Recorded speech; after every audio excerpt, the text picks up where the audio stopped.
Baik, hari ini kita akan belajar tentang bagaimana menggunakan aplikasi untuk kerja kolaborasi secara daring, menggunakan aplikasi Trello ya. Jadi aplikasi Trello ini bisa kita pakai secara free dengan mengakses di browser kita,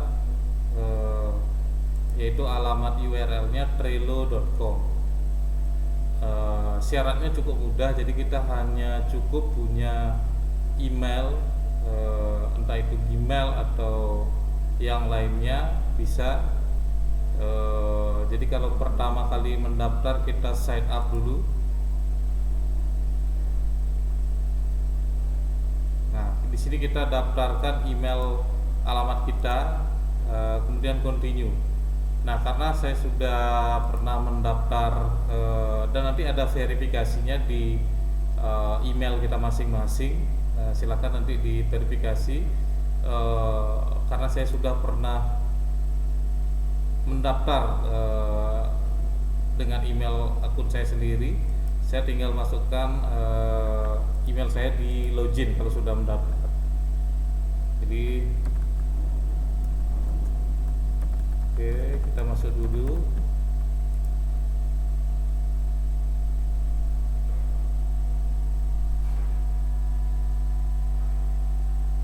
Nah, ini kita sudah masuk ke dalam aplikasi Trello. Ini ada tampilan awalnya seperti ini. Apabila kita sudah memiliki pekerjaan yang sudah kita create sebelumnya, itu akan muncul di sini ya, seperti namanya adalah bot ya.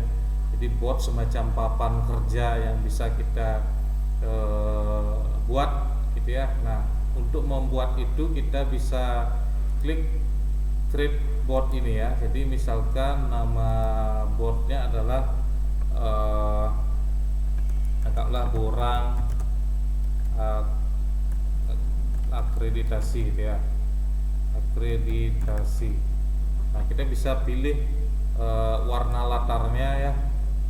Oke, nah nanti kita kalau sudah ada timnya nanti kita invite di sini ya. Tentunya yang sudah, syaratnya adalah sudah memiliki akun ya. Kemudian di sini tombol privat ini diganti menjadi public supaya semua orang bisa, yang memiliki akses ke sini bisa untuk kerja secara kolaborasi. Kemudian kita create board. Oke, maka kita sudah punya board di sini ya. Kita bisa menambahkan board-boardnya di sini. Nah, untuk menginvite kita bisa invite menggunakan alamat email yang sudah kita punya. Misalkan tentunya sudah punya akun Trello ini ya. Misalkan di sini misalkan Aditya Dharma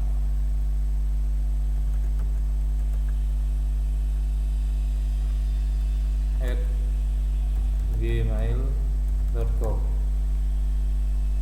Nah, karena tidak kelihatan, anggaplah seperti ini. Jadi kita langsung klik, atau kita bisa create linknya. Jadi kita tinggal bagikan, copy, tinggal kita bagikan ke teman kita yang akan di-invite ya, entah itu melalui WA atau melalui email gitu ya.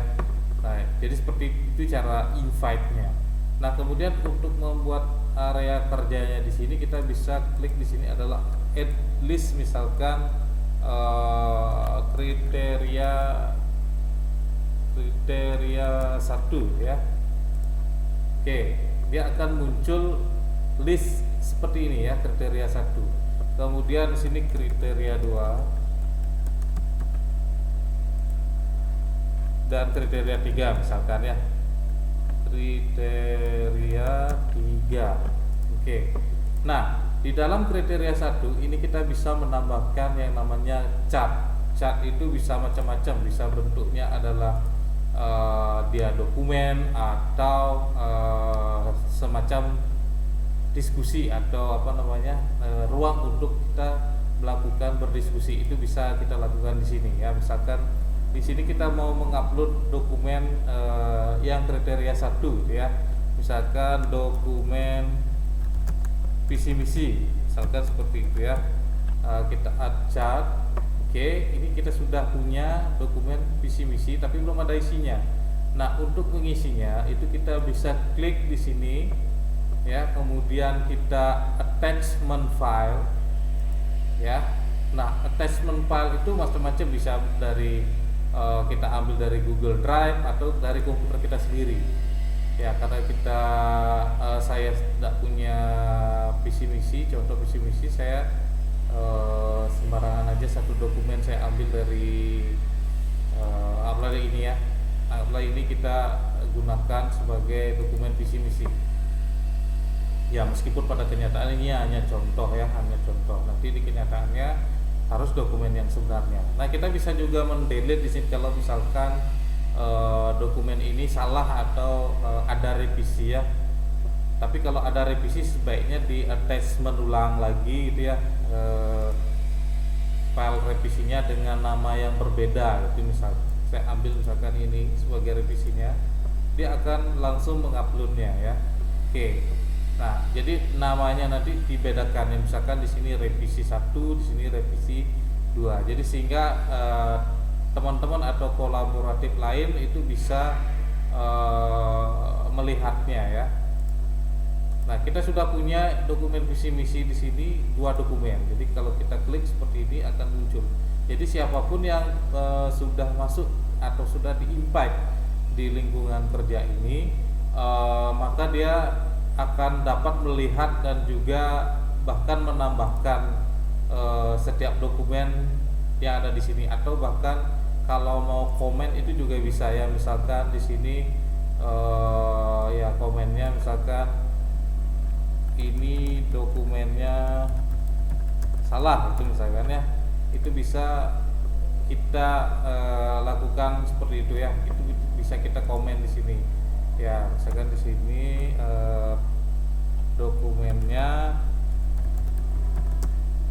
kurang tepat gitu misalkan ya. Oke, kita save. Nah, ini jadi langsung menunjuk ke dokumen yang mana. Jadi di sini kita bisa melakukan semacam diskusi ya, atau memberikan komen-komen ya. Kemudian kita juga bisa dapat melihat dokumen itu yang sudah diupload secara langsung di sini. Cukup mengklik, kalau dia PDF atau dokumen lain dia akan langsung kelihatan di sini ya, langsung kelihatan di sini dokumennya. Ya, misalkan yang tadi kita lihat dokumennya ya, bisa kita lihat sekaligus. Jadi nggak perlu lagi keluar masuk aplikasi ini atau mendownload. Jadi cukup kita klik ya. Kalau ada misalkan kesalahan atau apa, cukup kita komen di sini ya. Sebagai misalkan kalau ada yang ingin disupervisi atau biasanya sih Kaprodi akan mengecek misalkan masing-masing pengerjaan daripada borang itu misalkan ya, di kriteria 1 sudah sejauh mana, di kriteria 2 sejauh mana. Dia kalau belum diisi itu akan kelihatan di sini belum ada aktivitasnya ya. Nah, jadi itu yang bisa dilakukan menggunakan aplikasi Trello ini. Saya kira lebih sangat banyak, ada fitur-fiturnya juga di sini ya, termasuk juga pengarsipan juga. Ini yang saya jelaskan ini baru hanya dasar, mudah-mudahan bisa berguna. Jadi digunakan untuk kerja kolaborasi secara daring ya, menggunakan aplikasi Trello ini. Mungkin sekian video singkat ini saya buat. Saya ucapkan terima kasih.